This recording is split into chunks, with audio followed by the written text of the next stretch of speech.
नमस्ते बच्चों। आज मैं आप लोगों को क्लास 9 क्षितिज भाग 1 का पाठ नाना साहब की पुत्री का मैं प्रश्न उत्तर पढ़ाने जा रही हूँ।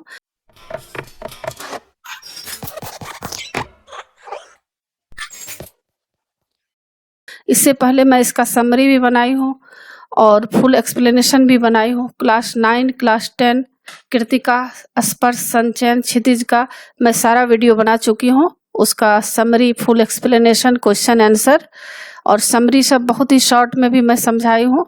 तो उसको देखने के लिए आप ऊपर दिए गए आई बटन पर क्लिक करके देख सकते हैं या नीचे दिए गए डिस्क्रिप्शन बॉक्स में भी देख सकते हैं या प्लेलिस्ट में आप देख सकते हैं। और अभी मैं आप लोगों को नाना साहब की पुत्री देवी मैना को भस्म कर दिया गया, इसका प्रश्नोत्तर पढ़ाने जा रही हूँ। यह एग्जाम के लिए बहुत ही इम्पोर्टेंट है। तो पहला प्रश्न है, बालिका मैना ने सेनापति हे को कौन कौन से तर्क देकर महल की रक्षा के लिए प्रेरित किया? तो इसका उत्तर है, बालिका मैना ने सेनापति हे को महल की रक्षा के लिए निम्नलिखित तर्क दिए। क का, अंग्रेजों के विरुद्ध शस्त्र उठाने वाले दोषी हो सकते हैं किंतु यह महल दोषी नहीं है। ख का, यह राजमहल उसे बहुत प्रिय है। यानी बालिका मैना सेनापति हे को कह रही थी, जब सेनापति हे उनकी महल को गिराना चाह रहे थे तब मैना बोल रही थी कि आपको इस महल ने तो कोई भी तकलीफ नहीं दिया है, क्योंकि यह तो जड़ है, तो फिर आप इस महल को क्यों गिरा रहे हैं। दूसरा प्रश्न, मैना जड़ पदार्थ मकान को बचाना चाहती थी पर अंग्रेज उसे नष्ट करना चाहते थे, क्यों? तो इसका उत्तर है, मैना उसी राजमहल में पली बढ़ी थी, बचपन वहीं बीता था, उसी में उसकी बचपन की, पिता की, परिवार की यादें समाई हुई थी, इसलिए वह जड़ मकान उसके लिए भरी पूरी जिंदगी के समान था। वह उसके जीवन का भी सहारा हो सकता था, इसलिए उसे बचाना चाहती थी। अंग्रेजों के लिए वह राजमहल उसके दुश्मन नाना साहब की निशानी थी।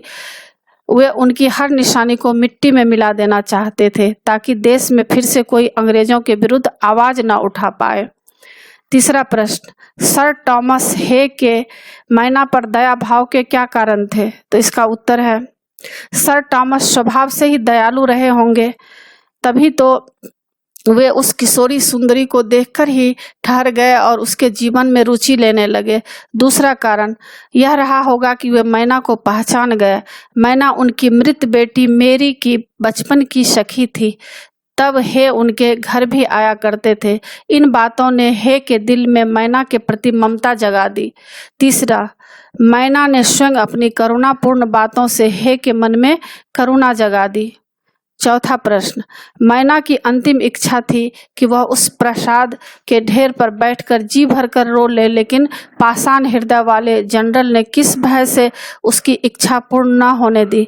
तो इसका उत्तर है, जनरल आउटरम के मन में भय रहा होगा कि अगर उसने नाना साहब की बेटी के प्रति जरा भी सहानुभूति दिखाई तो ब्रिटिश सरकार का गुस्सा उस पर फूट पड़ेगा, उसे उसके लिए दंड भी मिल सकता है। क्रोध से पागल सामान्य अंग्रेज नागरिक भी उस पर नाराजगी प्रकट करेंगे। इस कारण उसने मैना की यह छोटी सी इच्छा को पूरी न होने दी। प्रश्न संख्या 5, बालिका मैना के चरित्र की कौन कौन सी विशेषताएं आप अपनाना चाहेंगे और क्यों? तो इसका उत्तर है, बालिका मैना चरित्र की निम्नलिखित विशेषताएं अपनाने योग्य है। पहला है निडरता। बालिका मैना निडर बालिका थी। जब सेनापति हे अपने सैनिकों के साथ उसके राजमहल को तोड़ने आया तो उसने निडर होकर उनका सामना किया। उसे अपने पकड़े जाने का डर था, फिर भी वह हे के सामने आई, उसे राजमहल न तोड़ने की प्रार्थना की, तर्क दिए तथा उसके मन में करुणा जगाई। दूसरा, स्वगृह प्रेम। मैना को अपने राजमहल से स्वाभाविक प्रेम है। उसके टूटने पर वह दुख सहन नहीं कर पाती, इसलिए वह एक बार उस टूटे महल पर बैठकर रो लेना चाहती है। वह स्वगृह प्रेम अनुकरणीय है। ये दोनों ही गुण उसे महिमा प्रदान करते हैं, इसलिए उन्हें हम भी अपनाना चाहेंगे। प्रश्न संख्या 6, टाइम्स पत्र ने 6 सितंबर को लिखा था, बड़े दुख का विषय है कि भारत सरकार आज तक उस दुर्दांत नाना साहब को नहीं पकड़ सकी। इस वाक्य में भारत सरकार से क्या आशय है?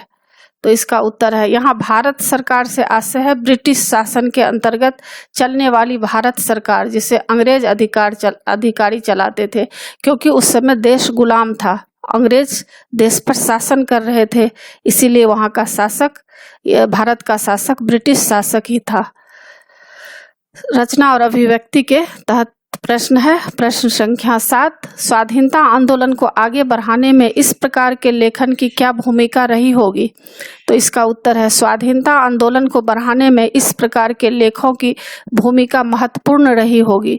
लोग जब अंग्रेजों के अत्याचारों को पढ़ते होंगे तो उनके विरुद्ध हो जाते होंगे।